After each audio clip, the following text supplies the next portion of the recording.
നമസ്കാരം മക്കളെ, RRB group ഡിയുടെ ഒരു നോട്ടീസ് വന്നിട്ടുണ്ട്. 23/1/2025 മുതൽ RRB ഗ്രൂപ്പ് ഡി എക്സാമിന് വേണ്ടി അപ്ലൈ ചെയ്യാനായിട്ട് കഴിയും. നമ്മൾ എല്ലാവരും അറിഞ്ഞതാണ്. SSLC മിനിമം യോഗ്യതയോടുകൂടി നിങ്ങൾക്ക് അപ്ലൈ ചെയ്യാനായിട്ട് കഴിയും. അതായത് ITI ഒന്നും എന്തല്ല, നിർബന്ധമല്ല. SSLC മിനിമം യോഗ്യതയുള്ള എല്ലാവർക്കും അപ്ലൈ ചെയ്യാനായിട്ട് കഴിയും RRB ഗ്രൂപ്പ് ഡി എക്സാമിനേഷന് വേണ്ടിയിട്ട്. അപ്പൊ അതിന്റെ തയ്യാറെടുപ്പുകൾ മുന്നോട്ട് പോകുമ്പോൾ എന്താണ് പഠിക്കേണ്ടത്, എങ്ങനെയാണ് പഠിക്കേണ്ടത്, ഓരോ സബ്ജക്റ്റിലും അല്ലെങ്കിൽ ഓരോ ഭാഗത്തുമുള്ള മാർക്ക് ഡിസ്ട്രിബ്യൂഷൻ എന്താണ്, ഏത് ടോപ്പിക്കുകൾക്കാണ് ഏറ്റവും കൂടുതൽ ഇമ്പോർട്ടൻസ് കൊടുക്കേണ്ടത്, ഇങ്ങനെ കുറെ സംശയങ്ങൾ മക്കളെ നിങ്ങളെ അലട്ടുന്നുണ്ടാവും. സൂപ്പർ നോട്ട്സ് അതിനൊരു സൊല്യൂഷൻ കാണുകയാണ്. കൃത്യമായിട്ടുള്ള ഒരു ഡീറ്റെയിൽഡ് സിലബസ് RRB NTPCക്ക് നൽകിയതുപോലെ തന്നെ ഗ്രൂപ്പ് ഡിക്കും ഒരു ഡീറ്റെയിൽഡ് ആയിട്ടുള്ള സിലബസ്, എന്തൊക്കെയാണ് പഠിക്കേണ്ടത്, ഏതൊക്കെ റീജിയനുകളാണ് കവർ ചെയ്യുന്നത്, സൂപ്പർ നോട്ട്സിന്റെ ബാച്ചിലൂടെ നിങ്ങൾക്ക് എങ്ങനെയൊക്കെയാണ് ഇത് കിട്ടുക എന്നൊക്കെയുള്ള എല്ലാ കാര്യങ്ങളും നമ്മൾ ഇവിടെ പറയുന്നുണ്ട്. ഈ ഒരു ഡീറ്റെയിൽഡ് ആയിട്ടുള്ള സിലബസ് നിങ്ങൾക്ക് ഡൗൺലോഡ് ചെയ്ത് പ്രിന്റ് എടുത്ത് വെച്ച് നോക്കണമെന്നുണ്ടെങ്കിൽ അതിനു വേണ്ടിയിട്ട് സൂപ്പർ നോട്ട്സ് എന്ന് പറയുന്ന ടെലഗ്രാം ചാനൽ ജോയിൻ ചെയ്യുക. അതിന്റെ ലിങ്ക് കൂടി ഡിസ്ക്രിപ്ഷനിൽ നൽകിയിരിക്കാം. ടെലഗ്രാം ചാനലിലേക്ക് വന്നു കഴിയുമ്പോൾ അവിടെ ഇത് മാത്രമല്ല, നിങ്ങൾക്ക് പഠിക്കാനായിട്ടുള്ള ഇഷ്ടം പോലെ സോഴ്സസ് അവിടെ അവൈലബിൾ ആണ്. കൃത്യമായിട്ടുള്ള ക്ലാസ്സുകൾ നിങ്ങൾക്ക് ലഭ്യമാകുന്നുണ്ടാവും. അതേപോലെ തന്നെ കൃത്യമായിട്ടുള്ള നോട്ടുകൾ, മറ്റ് മെറ്റീരിയലുകൾ, PSCയുടെയും RRBയുടെയും SSCയുടെയും ഒക്കെ വിവിധ അപ്ഡേറ്റുകളൊക്കെ നിങ്ങൾക്ക് ആ ചാനലിൽ ലഭ്യമാകും. അപ്പൊ ചാനലിലേക്ക് വരിക, ഈ നോട്ട് ഡൗൺലോഡ് ചെയ്ത് ഈ ഒരു സിലബസ് ഡൗൺലോഡ് ചെയ്ത് കൂടുതൽ കാര്യങ്ങൾ മനസ്സിലാക്കാവുന്നതാണ്. നോക്കിടാ, RRB ഗ്രൂപ്പ് ഡിയുടെ ലെവൽ 1 പോസ്റ്റുകളിലേക്കുള്ള സിലബസ് ഇപ്രകാരമാണ്. പ്രധാനമായിട്ടും 4 റീജിയനുകളിലേക്കാണ് ഈ ഒരു സിലബസ് വരിക. അതിലെ ഒന്നാമത്തേത് ജനറൽ സയൻസ് എന്ന് പറയുന്ന റീജിയനാണ്. ജനറൽ സയൻസിന് 25 ചോദ്യങ്ങളാണ് ചോദിക്കുക. 25 ചോദ്യങ്ങൾക്ക് ഒരു ചോദ്യത്തിന് 1 മാർക്ക് എന്ന രീതിയിൽ 25 മാർക്ക് ആയിരിക്കും എവിടെ നിന്ന് വരിക, ജനറൽ സയൻസ്. അപ്പൊ ജനറൽ സയൻസ് എന്ന് പറയുന്ന ഒരു സ്പെസിഫിക് ടോപ്പിക് തന്നെ പറഞ്ഞിട്ടുണ്ട്. അതായത് ഫിസിക്സ്, കെമിസ്ട്രി, ബയോളജി, ഇതിൽ നിന്ന് മാത്രമായിട്ട് നിങ്ങൾക്ക് എന്ത് ചെയ്യും, 25 ചോദ്യങ്ങൾ ചോദിക്കുമെന്നുള്ളതാണ് പ്രത്യേകത. അപ്പൊ അത്രയും പ്രാധാന്യം എവിടെയുണ്ട്, ഗ്രൂപ്പ് ഡിക്ക് ജനറൽ സയൻസിനുണ്ട്.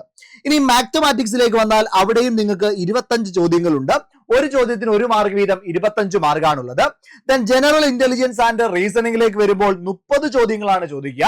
ഒരു ചോദ്യത്തിന് 1 മാർക്ക് എന്ന നിലയിൽ 30 മാർക്കുണ്ട്.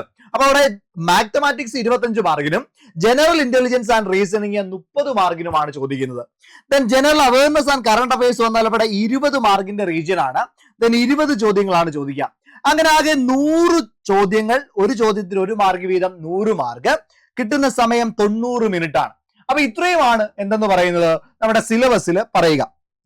കുറച്ചുകൂടി ഡീറ്റെയിൽഡ് ആയിട്ട് അനലൈസ് ചെയ്യുമ്പോൾ RRB ടോപ്പിക് വൈസ് ഒന്നും എന്ത് ചെയ്യാറില്ല, ഡീറ്റെയിൽഡ് ആയിട്ടുള്ള സിലബസ് തരാറില്ല. നമ്മൾ കൃത്യമായിട്ട് അനലൈസ് ചെയ്ത് കഴിഞ്ഞ എക്സാമുകൾ നോക്കി ആ എക്സാമുകൾക്ക് ഏറ്റവും കൂടുതൽ തവണ റിപ്പീറ്റ് ചെയ്ത ചോദ്യങ്ങൾ ഏത് റീജിയനിൽ നിന്നാണെന്ന് മനസ്സിലാക്കിയാണ് ഈ ഒരു സിലബസ് നിങ്ങൾക്ക് തരുന്നത്. നോക്കിയടാ, കൃത്യമായിട്ട് നമുക്ക് അത് നോക്കാം. ജനറൽ സയൻസ് ആണെങ്കിൽ പറഞ്ഞിരിക്കുന്നത് ഫിസിക്സ്, കെമിസ്ട്രി, ലൈഫ് സയൻസ്, എവിടെയാണ് 10th ലെവലിലുള്ള 10th സ്റ്റാൻഡേർഡ് CBSEയിലെ 10th സ്റ്റാൻഡേർഡിലുള്ള ടോപ്പിക്കുകളാണ് വരിക എന്നുള്ളതാണ്. അത് പ്രകാരം നോക്കിയ ബയോളജി, ഞാൻ ഈ റെഡ് മാർക്കിൽ കൊടുത്തിട്ടുള്ളത് കുറച്ചുകൂടി ഇമ്പോർട്ടന്റ് ആയിട്ടുള്ള റിപ്പീറ്റ് ചെയ്ത ചോദ്യങ്ങൾ വരാറുള്ള RRB പരീക്ഷകൾക്ക് ചോദ്യങ്ങൾ വരാറുള്ള ഭാഗമാണ്. നോക്കിയ 5 കിങ്ഡം ക്ലാസിഫിക്കേഷൻ, സെല്ല്, ഇതൊക്കെ ഇമ്പോർട്ടന്റ് ആണ്.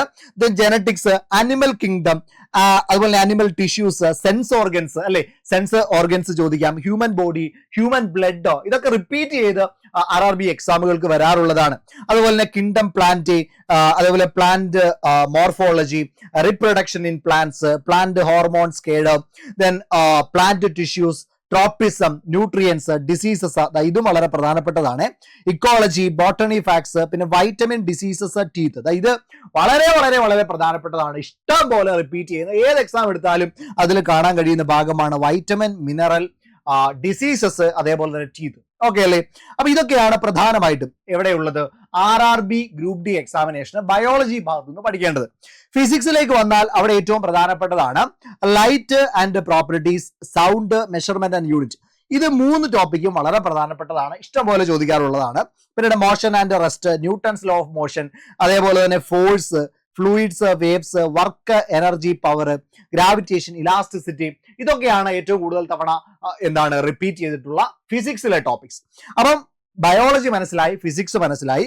അതേപോലെ തന്നെ നമ്മൾ കെമിസ്ട്രിയിലേക്ക് വന്നാൽ അവിടെ gas loss, acids and bases, then chemistry in everyday life, manufacturing process and discoveries, അതേപോലെ തന്നെ physical and chemical classification, separation of mixtures, chemical reactions, chemical bonds, periodic table, then metals and non-metals, metallurgy, alloys, carbon, ഈ ടോപ്പിക്കുകളൊക്കെ എന്താണ് പ്രധാനപ്പെട്ട ടോപ്പിക്കുകളാണ്. അതേപോലെ പൊല്യൂഷനിൽ നിന്നും ഇഷ്ടംപോലെ എക്സാമുകൾക്ക് എന്ത് ചെയ്തിട്ടുണ്ട്, റിപ്പീറ്റ് ചെയ്ത് RRB ചോദിച്ചിട്ടുണ്ട്. അപ്പൊ കെമിസ്ട്രിയിൽ നിന്ന് നോക്കാം. അപ്പൊ ഇത്രയും കാര്യങ്ങൾ, അതായത് ബയോളജി, ഫിസിക്സ്, കെമിസ്ട്രി, ഈ ഒരു 3 റീജിയനും ഭയങ്കരമായ ഇമ്പോർട്ടൻസ് കൊടുക്കണം.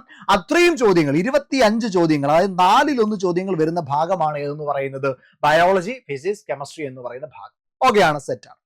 ഇനി നോക്കിയാൽ general awareness and current affairs 20 മാർക്കിനാണ് ചോദിക്കുക.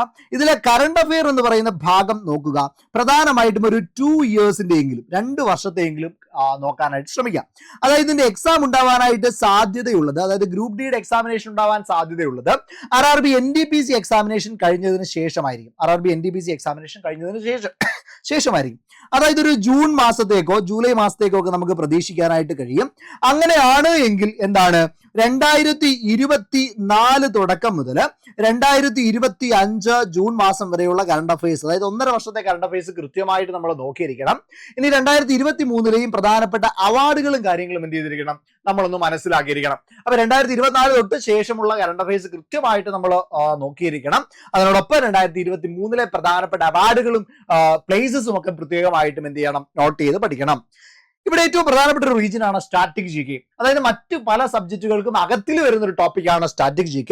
Important monuments, boundaries, national emblems, national animals, ഇതൊക്കെ ഇമ്പോർട്ടന്റ് ആണ്.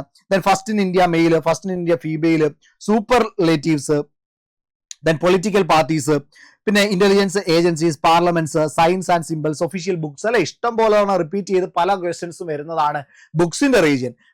UNO, world organisation, UN secretary ജനറൽമാരുടെ പേരുകൾ, അതുപോലെ ഈ കൊടുത്തിരിക്കുന്ന ഭാഗങ്ങളെല്ലാം വളരെ പ്രധാനപ്പെട്ടതാണ്. Then musical instruments, their exponents, states and their folk dance അറിയാം. നിങ്ങൾക്ക് പരീക്ഷ എഴുതുന്നവരാണെങ്കിൽ ഇതിന് ഇമ്പോർട്ടൻസ് അറിയാവുന്നതാണ്. Then India's World Heritage Sites, tourist places, research centers, space research centers in India. Then Jnanpith Award, ICC Cricket World Cup. ഞാൻ ഈ പറയുന്നതൊക്കെ കൂടുതൽ തവണ റിപ്പീറ്റ് ചെയ്യുന്ന ഭാഗങ്ങളാണ്. Then millets in India, national parks, national symbols of India, biosphere reserves, crematorium of famous persons. ഇതൊക്കെ എന്താണ് വളരെ പ്രധാനപ്പെട്ടതാണ്. എന്നാൽ ഇത് കൂടാതെ നോക്കുക, games and sports, Commonwealth games, Olympics, Asian games, sports related information, cricket and world cups, football, hockey, tennis, അങ്ങനെയുള്ള ചില എന്താണ് പ്രധാനപ്പെട്ട കായിക ഇനങ്ങളുടെ ട്രോഫീസും കപ്സും നോക്കണം. ദെൻ ഫേമസ് ആയിട്ടുള്ള ചില സ്റ്റേഡിയംസ്, നാഷണൽ ഗെയിംസ്, ഇതെല്ലാം വളരെ, ദെൻ നമ്പർ ഓഫ് പ്ലേയേഴ്സ്, ഇതൊക്കെ വളരെ പ്രധാനപ്പെട്ടതാണ്. അപ്പൊ ഇത് പഠിക്കുമ്പോൾ ഓർക്കുക, കറണ്ട് അഫെയർ റീജിയൻ ആയിട്ട് കൂടി എന്ത് ചെയ്യണം, ഇത് പഠിക്കണം. പഠിക്കുന്ന സമയത്ത് പ്രധാനപ്പെട്ട വെന്യൂസ്, പ്രധാനപ്പെട്ട മത്സരങ്ങളുടെ വെന്യൂസ്, അച്ചീവ്മെന്റ് നേടിയ പ്ലേയേഴ്സ്, ദെൻ പ്രധാനപ്പെട്ട ട്രോഫീസ്, ദെൻ അതേപോലെ തന്നെ എന്തെങ്കിലും വരാനിരിക്കുന്ന ഇമ്പോർട്ടൻ്റ് ആയിട്ടുള്ള, ചിലപ്പം ഒളിമ്പിക്കിന്റെ അടുത്ത വർഷം 2026 ഡേറ്റ്, 27 ഡേറ്റ് ഒക്കെ ഫിക്സ് ചെയ്തിട്ടുണ്ട് എങ്കിൽ, അതായത് 4 വർഷം കൂടുമ്പോഴാണല്ലോ, അപ്പൊ ആ ഡേറ്റുകളെല്ലാം അതൊക്കെ കൃത്യമായിട്ട് നിങ്ങൾ എന്ത് ചെയ്യണം, മനസ്സിലാക്കി വെക്കേണ്ടത് അത്യാവശ്യമാണ്. അപ്പൊ ചോദ്യം എന്ത് ചെയ്തേക്കാം, അങ്ങനെ ചോദിച്ചേക്കാം. അപ്പൊ ആ ഇമ്പോർട്ടൻസോടുകൂടി തന്നെ ആ ഒരു ഭാഗത്തേക്കാണ്, അതായത് കറണ്ട് അഫെയർ റിലേറ്റഡ് ആയിട്ട് കൂടി എന്ത് ചെയ്യണം, കാണണം. ഞാൻ പറഞ്ഞ സ്റ്റാറ്റിക് GKയുടെ തന്നെ കറണ്ട് അഫെയർ റീജിയൻസ് കൂടി എന്ത് ചെയ്യണം, നമ്മൾ നോക്കണം. ശരി, അടുത്ത ഭാഗത്തിലേക്ക് വന്നാൽ ദെൻ നമ്മുടെ ഈ ഒരു ഗ്രൂപ്പ് ഡി എക്സാമിനേഷന് വേണ്ടിയിട്ട് ഒരു അടിപൊളി ബാച്ച്, ഗ്രൂപ്പ് ഡിയുടെ ലെവൽ 1 എക്സാമിന് വേണ്ടിയിട്ടുള്ള ഒരു ബാച്ച് നമ്മുടെ സൂപ്പർ നോട്ട്സിൽ റണ്ണിങ് ആണ്. അപ്പൊ ബാച്ചിലേക്ക് ആർക്കെങ്കിലും ജോയിൻ ചെയ്യാനായിട്ട് താല്പര്യമുണ്ടോ എങ്കിൽ 8281223366 എന്ന് പറയുന്ന നമ്പറിലേക്ക് കോൺടാക്ട് ചെയ്യുക. തന്നെ ഇതിന്റെ കൂടുതൽ ഡീറ്റെയിൽസ് അറിയണമെങ്കിൽ സൂപ്പർ നോട്ട്സ് എന്ന് പറയുന്ന ടെലഗ്രാം ചാനലിലേക്ക് വന്ന അതിന്റെ ചാറ്റ് ബോക്സിലൂടെ നിങ്ങൾക്ക് ചോദിക്കാവുന്നതാണ്. ഓക്കെ അല്ലേ? അപ്പൊ ഈ ബാച്ചിലേക്ക് ഉള്ള അഡ്മിഷൻ ഇപ്പോൾ നടന്നുകൊണ്ടിരിക്കുകയാണ്. ആരെങ്കിലും ജോയിൻ ചെയ്യാനായിട്ട് താല്പര്യപ്പെടുന്നുണ്ടെങ്കിൽ എത്രയും വേഗം ജോയിൻ ചെയ്യുക. 2999 എന്ന് പറയുന്ന ഒരു ഡിസ്കൗണ്ട് പ്രൈസിലാണ് നിങ്ങൾക്ക് ഇപ്പൊ ജോയിൻ ചെയ്യാനായിട്ട് കഴിയുക. എന്നാൽ നാളെ കൂടി മാത്രമാണ്, അതായത് 14-ാം തീയതി വരെ മാത്രമാണ് ഇതിന്റെ എന്തുള്ളത് 2999 രൂപ എന്ന ഓഫർ പ്രൈസ് ഉള്ളത്. ഇത് ഓഫർ പ്രൈസ് ആണ്. ഇനി അത് കഴിഞ്ഞാൽ പിന്നെ ഇതിന്റെ റേറ്റ് കൂടും. അപ്പൊ എത്രയും വേഗം എന്ത് ചെയ്യാം, ആരെങ്കിലും ജോയിൻ ചെയ്യാനായിട്ട് താല്പര്യപ്പെടുന്നുണ്ടെങ്കിൽ എത്രയും വേഗം ബാച്ചിലേക്ക് ജോയിൻ ചെയ്തോളുക. ശരി, നമുക്ക് അടുത്ത ഭാഗത്തിലേക്ക് പോവാം. ഇന്ത്യൻ ഹിസ്റ്ററി, അവിടെ പ്രധാനമായിട്ടും ancient Indian history, medieval Indian history, modern Indian history ഒക്കെ നമുക്ക് നോക്കേണ്ടതായിട്ടുണ്ട്. വേൾഡ് ജോഗ്രഫിയിലേക്ക് വന്നാൽ സ്ട്രക്ചർ ഓഫ് ഇന്ത്യ, അതേപോലെ തന്നെ atmosphere, then solar system, origin of earth പോലെയുള്ള ഭാഗങ്ങൾ, rock, atmosphere, wind, then clouds, ഇതൊക്കെ എന്താണ് റിപ്പീറ്റ് ചെയ്യുന്ന ഭാഗങ്ങളാണ്. ഞാൻ പ്രധാനമായിട്ടും റിപ്പീറ്റ് ചെയ്യുന്ന ഭാഗങ്ങളാണ് പറയുന്നത്. ബാക്കിയെല്ലാം നിങ്ങൾക്ക് ഈ സിലബസിലുണ്ട്. സിലബസ് വേണമെന്നുണ്ടെങ്കിൽ നിങ്ങൾ എന്ത് ചെയ്താൽ മതി, സൂപ്പർ നോട്ട്സ് എന്ന് പറയുന്ന ടെലഗ്രാം ചാനലിൽ ജോയിൻ ചെയ്താൽ മതി. ദെൻ ഇന്ത്യൻ ജോഗ്രഫി ആണെങ്കിൽ ഇന്ത്യയുടെ ബേസിക് ഫാക്ട്സ് അറിയണം, നെയ്ബേഴ്സ്, ഇന്ത്യയുടെ നെയ്ബറിംഗ് കൺട്രീസിനെ കുറിച്ച് അറിയണം, northern mountains, northern plains, peninsular plateau, coastal plains, wetlands, ഐലൻഡുകൾ, ഇൻഡസ് വാലി സിവിലൈസേഷൻ, അതൊക്കെ നമ്മുടെ ഹിസ്റ്ററിയാണ്, ഇൻഡസ് റിവർ സിസ്റ്റം, അതേപോലെ Ganga, Brahmaputra river system, peninsular rivers, ഇതിനെക്കുറിച്ചെല്ലാം കൃത്യമായിട്ട് അറിഞ്ഞിരിക്കണം. ഇന്ത്യയുടെ ക്ലൈമറ്റോളജിയെ കുറിച്ച് അറിഞ്ഞിരിക്കണം, സോയിൽസിനെ കുറിച്ച് അറിഞ്ഞിരിക്കണം. ഇതൊക്കെയാണ് പ്രധാനമായിട്ടും ജോഗ്രഫി റീജിയണിൽ ഇന്ത്യൻ ജോഗ്രഫിയുടെ ഭാഗമായിട്ട് പഠിക്കേണ്ടത്.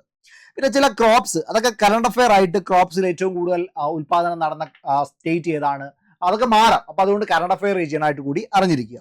ദെൻ ഇക്കണോമിക്സിലേക്ക് വരുമ്പോൾ അവിടെ ചില ബേസിക് കോൺസെപ്റ്റുകളെ കുറിച്ച് നമുക്കൊരു ധാരണ വേണം. ബ്രാഞ്ചസ്, വിവിധ സെക്ടേഴ്സിനെ കുറിച്ച് ഒരു ധാരണ വേണം.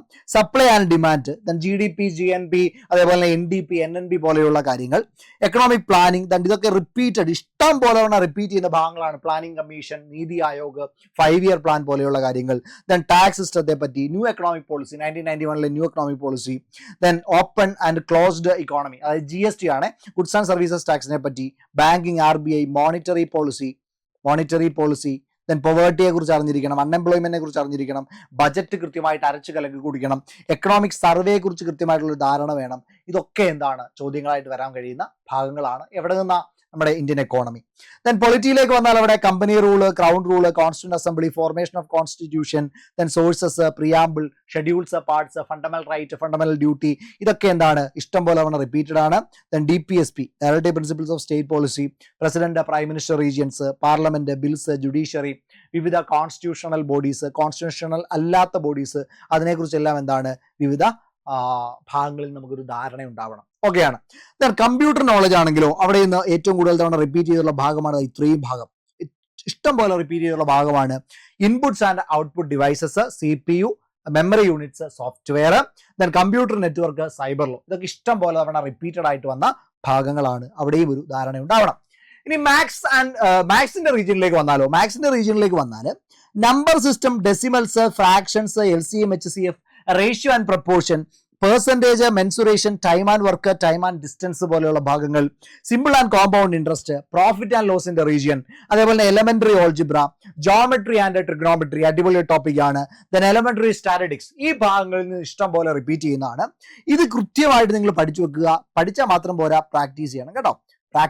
കൃത്യമായിട്ട് പ്രാക്ടീസ് ചെയ്യണം. അപ്പം മാത്രമേ മാത്സിൽ നമ്മൾ എന്ത് ചെയ്യാനായിട്ട് കഴിയുള്ളൂ, അഡ്വാൻസ് ആവാനായിട്ട് കഴിയുള്ളൂ. ഇഷ്ടം പോലെ ക്വസ്റ്റ്യനുകൾ ചെയ്യുക, ക്വസ്റ്റ്യനുകൾ ചെയ്ത് എന്ത് ചെയ്യുക, പ്രാക്ടീസ് ചെയ്ത് ബെറ്റർ ആവുക. ഓക്കെ, നമ്മുടെ RRB പരീക്ഷകൾക്ക് വേണ്ടിയുള്ള ടെസ്റ്റ് പാക്ക് അവൈലബിൾ ആണ്. 250 രൂപയ്ക്ക് നിങ്ങൾക്ക് ക്വസ്റ്റ്യൻസ് പ്രാക്ടീസ് ചെയ്യാൻ വേണ്ടിയുള്ള ടെസ്റ്റ് പാക്ക് ഉണ്ട്. അത് നമ്മുടെ ആപ്പ് ഡൗൺലോഡ് ചെയ്താൽ മതി. സൂപ്പർ നോട്ട്സ് എന്ന് പറയുന്ന ആപ്പ് ഡിസ്ക്രിപ്ഷൻ ലിങ്ക് ഉണ്ടാവും. ആപ്പ് ഡൗൺലോഡ് ചെയ്ത് കഴിഞ്ഞ് കഴിഞ്ഞാൽ അവിടെ കയറിയിട്ട് നിങ്ങൾക്ക് ടെസ്റ്റ് പാക്ക് 250 രൂപയ്ക്ക് ടെസ്റ്റ് പാക്ക് എന്ത് ചെയ്യാം, പർച്ചേസ് ചെയ്യാം. അതിനകത്ത് നിങ്ങൾക്ക് ഈ കാര്യങ്ങളെല്ലാം അവിടെ പഠിക്കാനായിട്ട് കഴിയുന്ന സാഹചര്യമുണ്ട്. ദെൻ ഇനി നമ്മുടെ ജനറൽ ഇന്റലിജൻസ് ആൻഡ് റീസണിങ്, അല്ലെ 30 മാർക്കിന്റെ റീജിയൻ ആണ്. അവിടേക്ക് വരുമ്പോൾ analogies, then number, alphabetic series, coding, decoding, mathematical operation, similarities and differences, relationships, analytical reasoning, syllogism, jumbling, Venn diagram, puzzles, data sufficiency, statement and conclusion, statement, course of action, decision making, maps, interpretation of graphs, ഇതെല്ലാം എന്താണ് ചോദ്യങ്ങളായിട്ട് വരാവുന്ന regions ആണ്. അപ്പോൾ മക്കളെ, കൃത്യമായിട്ടുള്ള syllabus നിങ്ങൾക്ക് മനസ്സിലായിട്ടുണ്ട്. എവിടെ നിന്നാണ് പഠിക്കേണ്ടതെന്ന് നിങ്ങൾക്ക് മനസ്സിലായി. ഇനി കൃത്യമായിട്ട് ഒരു ഗൈഡൻസ് നിങ്ങൾക്ക് ആവശ്യമാണ് എങ്കിൽ സൂപ്പർ നാട്സിന്റെ RRB ഗ്രൂപ്പ് D ബാച്ചിലേക്ക് നിങ്ങൾക്ക് ജോയിൻ ചെയ്യാം. 8281 2233 66 എന്ന് പറയുന്ന നമ്പറിൽ ഇപ്പോൾ വിളിച്ചാൽ നിങ്ങൾക്ക് 2999 എന്ന് പറയുന്ന എന്താണ് ഡിസ്കൗണ്ടഡ് പ്രൈസിൽ ജോയിൻ ചെയ്യാം.